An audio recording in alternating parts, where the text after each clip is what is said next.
Hello everyone, I'm Paul McGuire Grimes. Pixar has taken us to infinity and beyond, and inside the mind of a young girl.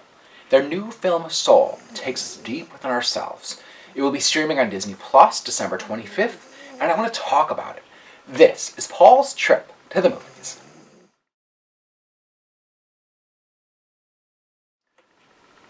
Jamie Foxx lends his dynamic voice to Joe Gardner, a band teacher who finds himself in a bit of a rut as his kids are unmotivated and lacking any enthusiasm for jazz.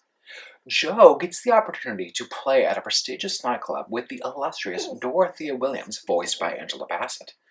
His night doesn't go to plan when he literally falls into a place called The Great Before. He learns that this is the place where personalities come from. Joe becomes the mentor for a soul named 22, voiced by Tina Fey. 22 hasn't quite found the right soul on Earth yet to be matched with. Soul also features the voices of Felicia Rashad, Questlove, and Graham Norton. Pixar's latest comes from the visionary mind of Pete Docter, who also created Up, Inside Out, and Monsters, Inc. He shares directing and screenwriting duties with Kemp Powers, who is new to the Pixar world. Now, this marks the second Pixar film of the year, following Onward, which came out earlier this year. Now, if that one felt geared to a younger demographic, Soul certainly reaches for more advanced and complex concepts in hopes of challenging and engaging with kids and their parents on a deeper level. Pete Docter and Kemp Powers deal with pretty existential ideas with conceptualizing where our souls and personalities come from to make us our own individual selves. We see what happens when we get into the zone, or what a lost soul may look like. Pixar swings big for this film, honing in on a pretty introspective journey for these two main characters. Joe and 22 are on this adventure together, which comes with a silly body swap approach that will garner laughs from kids. Now, I'm so used to Pixar's generous use of ensembles in their films, with its band of superheroes in The Incredibles, the emotions in Inside Out, or even Andy's toys and Together in Toy Story, that I noticed the kind of lack of the group effort in Soul. Now, there are fun supporting characters that we meet, but like any life journey, they come and go swiftly on the road of life.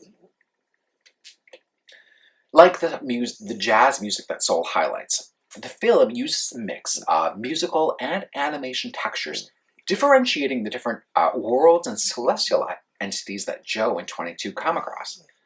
The animation is a mix of the traditional approach that we're used to seeing right now, with the throwback elements of 2D and line drawing animation. I had expected a Michael Giacchino score, only to be surprised to hear the stylings of Trent Reznor and Atticus Ross. The Oscar-winning duo are a surprise pick for an animated movie, given their darker, more ominous scores.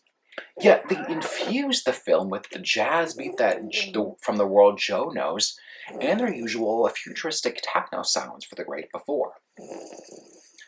Soul may not grab you at first, but it really starts to come together in a big way in the second half, asking kids and adults about our passions, the spark in life that drives us, and those negative voices that we hear in our heads telling us that we're not good enough.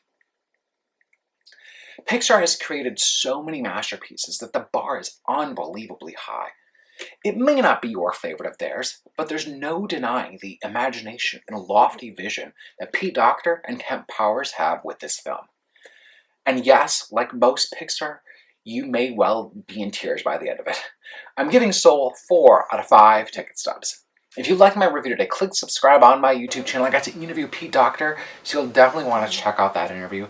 Don't forget to follow me on Instagram and Twitter at Paul's Movie Trip, and then go to my website, paulstriptothemovies.com, for more reviews of all these other Pixar movies. Thank you so much for watching my review of Soul. This is Paul's Trip to the Movies.